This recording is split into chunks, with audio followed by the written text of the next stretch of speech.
Alright, what is up you guys, and welcome back to the Progressive Skills in English Level 3 Teacher's Book. Here we have the speaking section, learner styles. So let's just hop right in. Here we have real-time speaking, the visual learner. Okay, let's go to exercise A, activating ideas. Here we have study the mind map above and the assignment on the right. Which parts of the mind map provide information for each part of the assignment? Okay, so take a look here. Here we have Faculty of Education. According to the Institute of Learning Styles research, there are 7 types of learning styles. Research the topic and prepare a short talk on one learning style. Explain the learning preferences for that learning style, and 2, make recommendations to improve learning efficiency. So basically, without going too far away, we have 1, explain the learning preferences for the learning style. So here, let's take a look, and before we do anything, what do you guys see? So I see the visual learner. So we have different styles or types that people use to learn, or I should say learning styles, right? We have the visual learner, so people that, it's pretty self-explanatory, people that need to see things in order to memorize them and learn them, and people that usually like to hear things, so audio, and people that usually need to write things down. Okay, so in this lesson, we're going to be focusing on the visual learner, so someone that needs to see things in order to learn and understand and memorize. Okay, so now let's go to number 1. Explain the learning preferences for that learning style. Okay, and for that, I'd probably say they need to see written text, right? And I could give them some recommendations like make notes, draw diagrams, and make charts or flow charts, as you can see here. Okay, and then we have 2, make recommendations to improve learning efficiency. Like I said, you can make flowcharts, you can use colors. Colors also are a great way for visual learners to, memorize based on what color goes to which piece of information. Okay, and also the part of noise. So usually, not always the case, but usually a visual learner doesn't really like much noise. So, and I don't mean noise as in cars and ambulances. No, I'm talking about music, for example. Things that would seem normal to other people don't really fit in when a visual learner wants to learn something or memorize something. Okay? So now let's go to exercise B, preparing to give a talk. Study the extract from a talk below. Here we have an extract from a talk. Firstly, visual learners need to see written text, so they should make notes of lectures. They could draw diagrams and make flowcharts from the notes, okay? That is a little bit of what we talked about a second earlier. So here we have 1, find the learning preference and the recommendations. We already said that. Practice saying the sentences. So I want you guys to study this extract one more time. Try to understand it. Grab as much information as you can while pronouncing the extract out loud, okay? And finally, make 3 more paragraphs from the information in the mind map above. Practice giving the talk. Okay, so since this is the speaking section, what I want you guys to do is, if you're sitting next to someone, start talking a little bit more about here the visual learner, or if you don't have anybody nearby, you could always use your phone or talk in the mirror. So the thing is, you already have a couple things here. So for example, we have the learning preference and recommendations. We already said that. So you can talk a little bit or talk with a few more paragraphs about how visual learners can use colors and how they like colors for notes. You can use color pens and different color styles, right? And we can also talk about the whole noise situation and how the visual learners don't usually like noise and prefer a quiet place. And finally, using flowcharts and basically testing himself with remembering visual information. Okay? So now that we got that out of the way, I want you guys, by the way, pause the video right now and do it. Don't skip this part. This is really important. Okay? Now let's go to exercise C, studying a model. So listen to a student. He's giving a talk about visual learners and answer the questions. Okay, so you guys are going to be listening to an audio now, and then after that we're going to answer some questions based on the audio. So listen, be careful, and try to retain as much information as possible and take notes if you can. Here you go. Track 1.8. According to the Institute for Learning Styles Research, there are 7 types of learning style. Today I'm going to talk about one of the 7 types, the visual learner. How does the visual learner prefer to learn? How can the visual learner improve learning efficiency? I'll mention some learning preferences and make some recommendations in each case. Firstly, visual learners need to see written text, so they should make notes of lectures. They could draw diagrams and make flowcharts from the notes. Secondly, they remember visual information. Therefore, they should make flashcards of words. They could test themselves or put the flashcards on walls of their bedroom. Thirdly, visual learners like colour, so therefore they should use colour for their notes. They could use colour pens during the lecture, or they could mark the text later with circles, underlining and highlighting. Finally, visual learners don't like noise. Therefore, they should not listen to music while they are studying. They should work in a quiet place. So, to sum up, I have explained some of the learning preferences of visual learners. And I have also made you some recommendations to improve learning efficiency. If you are a visual learner, try some of the ideas which I have suggested. Alright, you guys, so now we're going to be going over to the questions here, and I don't think you guys realize this, but have you guys noticed that the way he talks, it's obvious from the echo of his voice and the way he talks that he's talking to an audience, right? So he's not talking to himself, he's not talking to a friend. I'm guessing he's talking to a lot of people, okay? So just to get that out of the way, now let's go to the questions. So we have, how many sections are there in this talk? So if you guys paid attention, we know that we just heard 3 sections. So the introduction, the main body, and then the conclusion, right? So introduction, main body, and conclusion. Okay? And then we have 2, what information is in each section? Okay?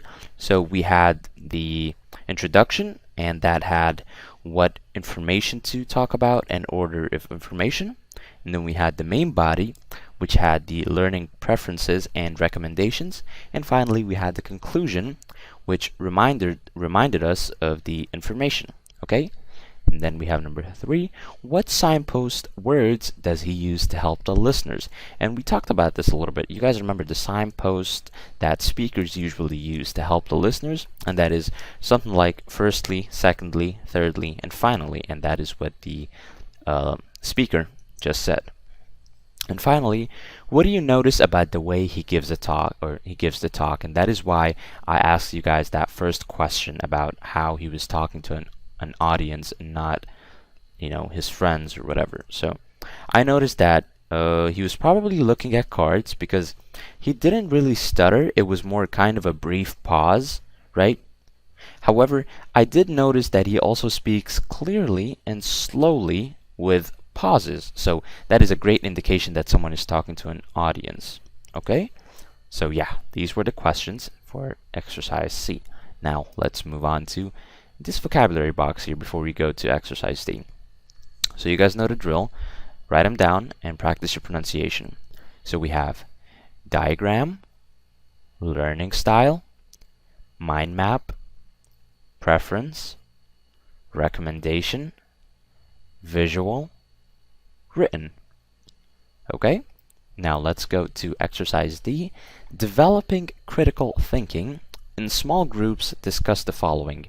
In a large class, it is not possible for the teacher to consider the needs of different types of learners. Okay, so here it's basically a topic that if you guys are together in a small group, right, you guys should discuss this to practice your speaking, right?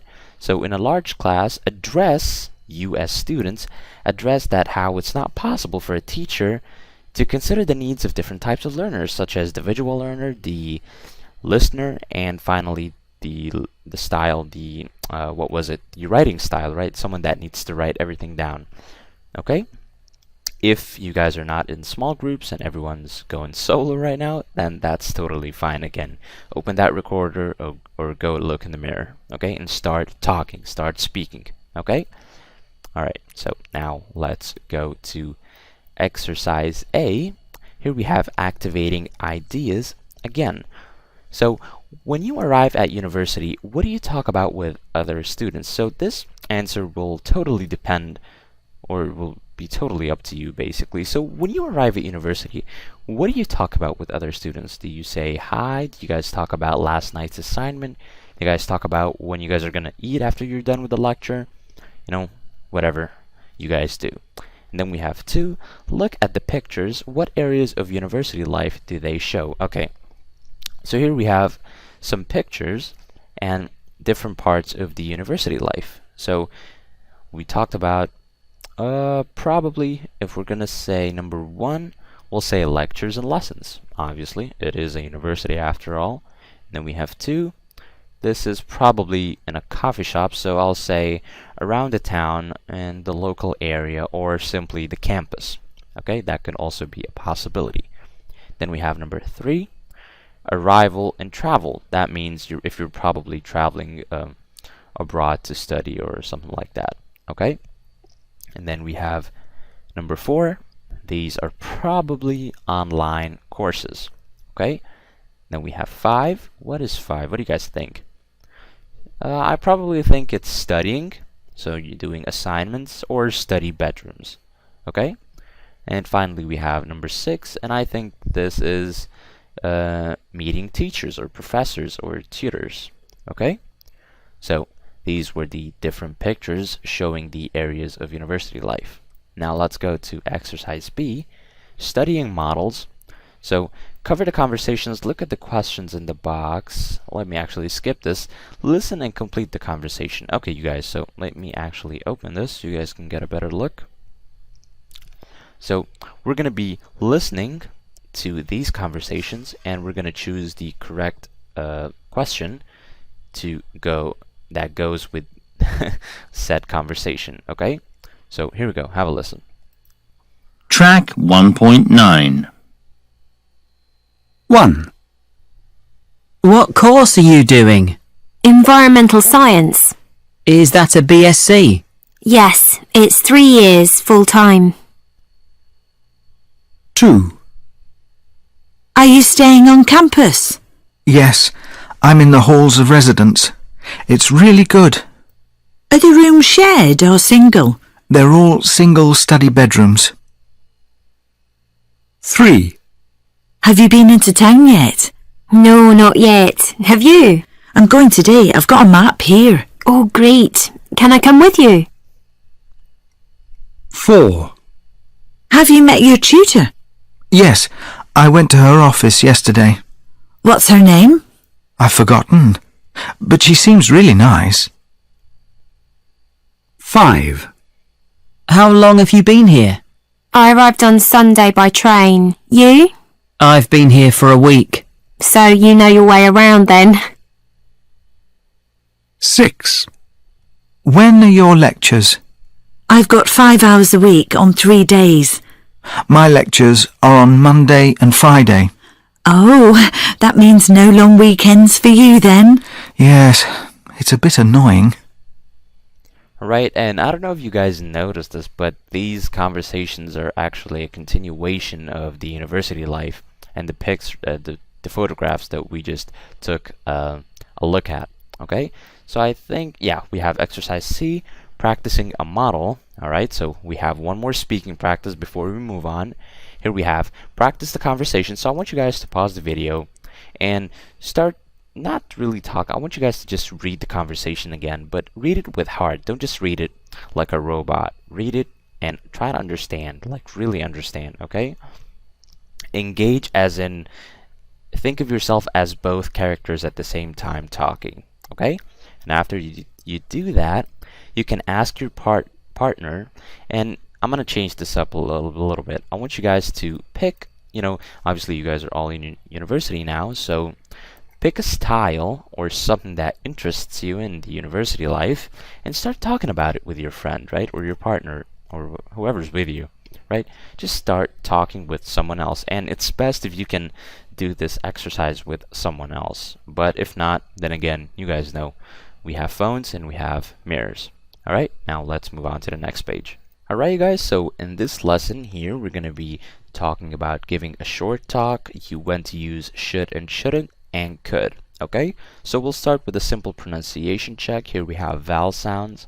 Sometimes words only have one vowel. However, that vowel has a different sound, right? So depending on the word, it can be the same vowel. So a U, for example, but it'll have a different sound. So for example, here we have put and put.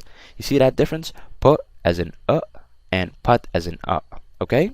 So here we have the examples. I'll play the audio in a little bit, but let's go to exercise A.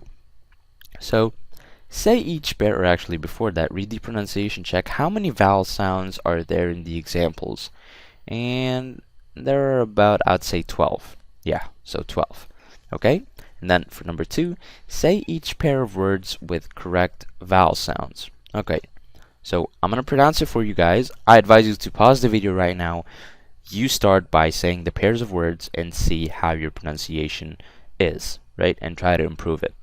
So we have word, ward, most, must, learn, lean, how, ho, notes, knots, means, mains, ways, wise, all, al, room, rom, should, showed, could, cold. Okay, so let me actually open it now so we can play the audio for the examples. Here you go, have a listen. Track 1.10. Pat, part. Pet, pert. Pit, peat. Pot, port. Put, put. Pout, pate. Alright, so that was the pronunciation exercise. Now let's go to the vocabulary box before we move on, so you guys know the drill. Audience, brainstorm, clearly, could, loudly, should, spidergram. Okay, now let's go to exercise B, identifying a new skill. And a new skill means we'll have to read the skills check. So here we have giving a talk. So now we're going to talk a little bit about giving a talk, what to do before and during the talk. So before talking, or before the talk, quote unquote, you got to do your research, right? So do research on the topic that you're going to talk about and write down your information in a way that helps you the most in retaining said information. So, excuse me, some people like a mind map, some people prefer a table, some people use something called a spidergram, some people use something called a tree. Just depends on your personal preference, right? Choose whatever helps you retain information best, or the best. And then we have organize, right? So you gotta organize your ideas logically, right? You can't be caught slipping with your ideas all over the place, right? You gotta have some sort of organization going on. So, you know, organize your point, your explanation, example, and conclusion. Then we have make notes of the keywords on file cards. So you'll have cards, or you can get cards. Also a trick that a lot of people use, it's one of the good tricks that people can use when making notes for a talk, is they'll buy cards, right? And they'll put important or keywords on said cards, right? And then they'll number the cards in the way they organized their ideas, right? And during the talk, they'll take a quick look or a glimpse at each card before speaking or starting a new how do I say it, a new paragraph, for example, or when changing topics, using firstly, secondly, lastly, okay? Like you see lecturers do. Alright, so what do you do after looking at each card? What I would advise you to do is do not look at the roof or ceiling. Do not look at the ground. You want to be looking at the audience, right? So look at the audience clearly and speak loudly, right? You want the audience to actually hear you. So speak loudly and clearly, okay? You don't want to go too low like this, and you don't want to be too loud. You want to be somewhere in the middle and speak clearly. And that includes not speaking too fast, and I'll add one more of my own: do not speak too slow. A lot of people get caught up between the two, and they start confusing both. So they start either talking too fast because they're scared, or too slow because they're also scared. So you want to be somewhere in the middle, okay? Now let's go to exercise B. What should you do before a talk? We knew this, so to sum up, we'll say research, organize, make notes, and number cards. Okay? And then during a talk, look at each card before you speak. Then look at the audience. Always remember to speak loudly and clearly. This is very important. Do not speak too fast, and do not speak too slow. Okay? Now let's go to exercise C, rehearsing a model. So write a short talk about yourself. Okay, so now you're gonna put this new skill to the test. So write a short talk about yourself using the tips above, okay? And include information about your education, right? So these are the topics that you're gonna want to talk about. So your education, your qualifications, and finally your plans for the future. And for this, I'd suggest thinking of it as an interview, right? So you're gonna obviously, in an interview, you're gonna talk about your education, your qualifications, and your plans for the future. Plan a short talk like that, okay? And if you have a group, you can always give your talk in group or in groups, and you can follow the advice during the talk, but it's not necessary. Like, you can use the whole card trick, but if you feel that you can perform better without it, then you're good, okay? Now let's go to evaluation. Now let me actually help you how to determine if someone is speaking well or not, or if someone is a good speaker or not. And how do you do that? By three things. You look at the content, you look at the organization, and finally presentation. Let me elaborate a little bit about what I'm saying. So you gotta look, when someone's speaking, take a look at what they're saying, right? So what are they talking about exactly? That's content, okay? And then after that, we have organization. Are there ideas all over the place? Because then that's not really a good speaker. If you took a look at every public speaker out there, they have their organization in place. Their ideas are followed one after the other perfectly. That's why they do this for a living, right?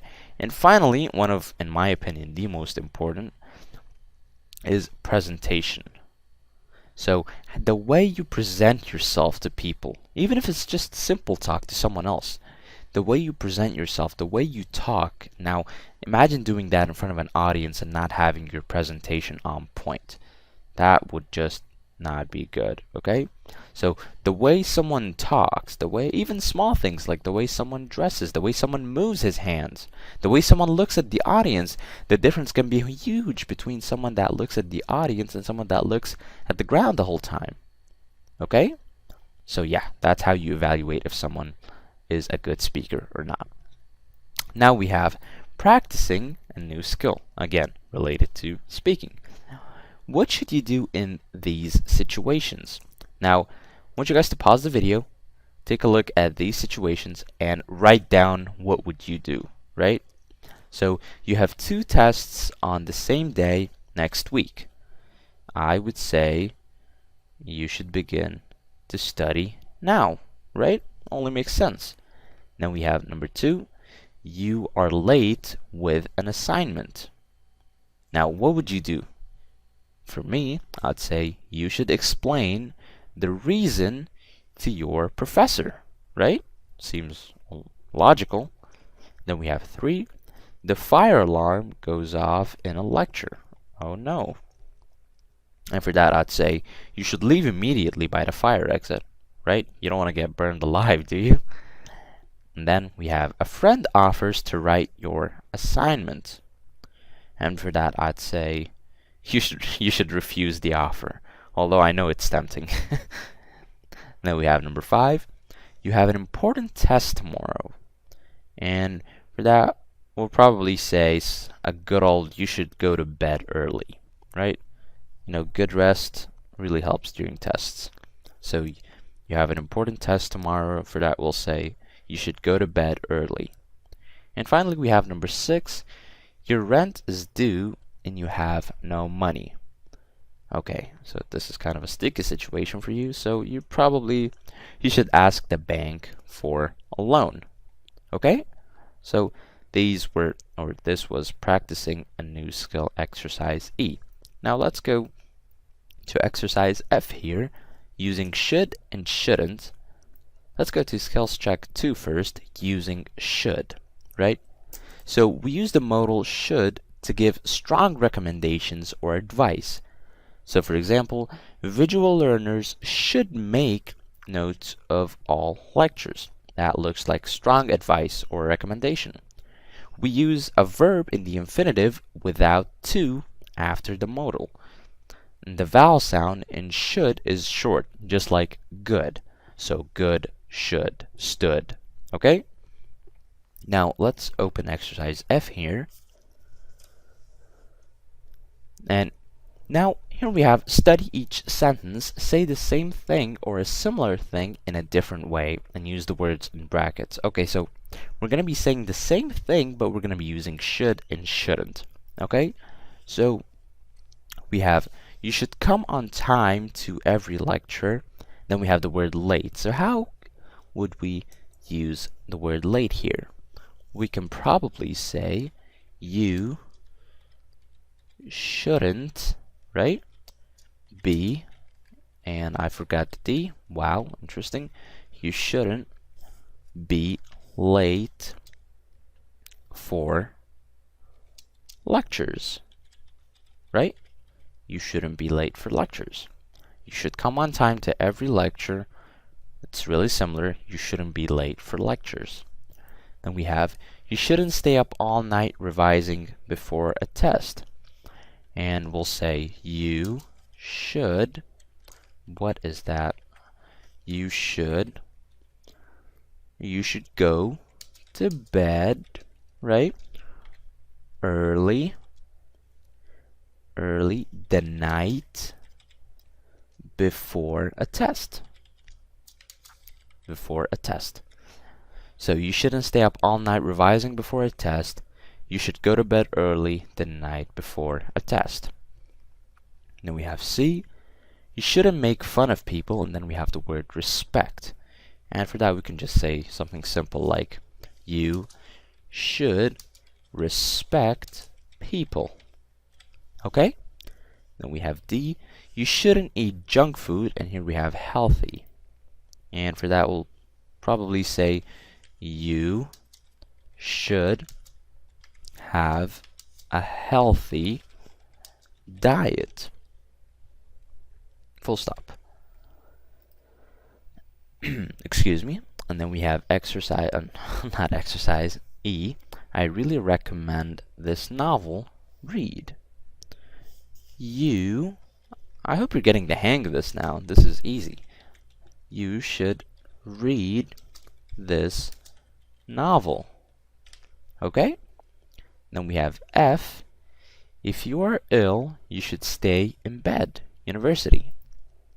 And for that, we can probably say if you are ill, and then comma, you should, or shouldn't, I should say, not should, you shouldn't go to the university. Full stop. So if you're ill, you shouldn't go to the university. And then we have G. I shouldn't stay any longer home. And for that we can just say a simple I should go home. Full stop. Then we have H. You shouldn't help people with their assignments. Own.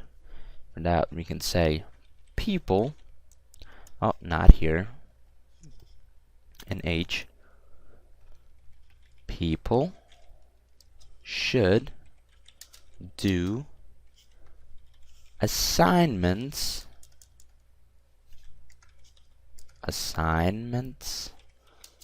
on their own. Okay, so you shouldn't help people with their assignments. People should do assignments on their own. Okay, so now let's move on to the next page. Alright, you guys, so now let's move on to the final page of this lesson. Let's start with skills check 3, using could. So we can use the modal could to make suggestions. We use it when there are several possibilities, right? So for example, if we say visual learners could draw diagrams, or they could make flowcharts. Here I'm using the word could as a suggestion, right? And we use a verb in the infinitive without to after the modal. That's how we write could. Okay? We could also use could to talk about a certain ability. In this case, it is the past tense of the word can, and also in polite requests. So, for example, if I say, I could talk at the age of 2, that means that's an ability, a certain ability. I could walk at the age of 1, that's an ability as well. But if I say, could you lend me a pen, that is a polite request. Could you buy me some clothes? Could you order me food? Right? All of these are requests. Okay? So, just a simple vowel sound. The vowel sound in could is short, just like should, just like good, just like would. All of these have that same vowel sound. Okay? Now let's go to exercise G, identifying a new skill. What does could mean in each of these sentences? So we have A, what shall we do this evening? We could watch a movie. What do you guys think? Yeah, that's correct. It's a suggestion. He's suggesting we could watch a movie. And what about B? I could ride a bicycle when I was 6. That is a certain ability, right? He could ride a bicycle when he was 6. And finally, we have, could you help me with this assignment? And that is a request. Could you help me with this assignment? Okay? So that was could. Now let's practice what we just talked about. Let me open exercise H here. So here we have, you have locked yourself out. It is quite late at night. You live on the ground on the ground floor of a block of flats. A small window in the kitchen is slightly open. You can see your keys on the kitchen table. Perhaps your flatmate is inside the flat. What could you do? So based on this scenario right here, you got to think of at least 5 ideas using the word could. So what could you do, you guys? What do you guys think? I mean, this will obviously depend on you as a student, but we could say, you could phone your friend with your phone, right? You could break a window with a brick. You could try to pick the lock with a pin, although I don't know if people can do that. Not the majority of us can do anyway. You could sleep in your car. You could go and stay at a hotel. All of these work and they have the word could. Okay? You could call a locksmith, right, you guys? You could climb in through the window. Okay? So that was, I'm guessing, more than 5 ideas.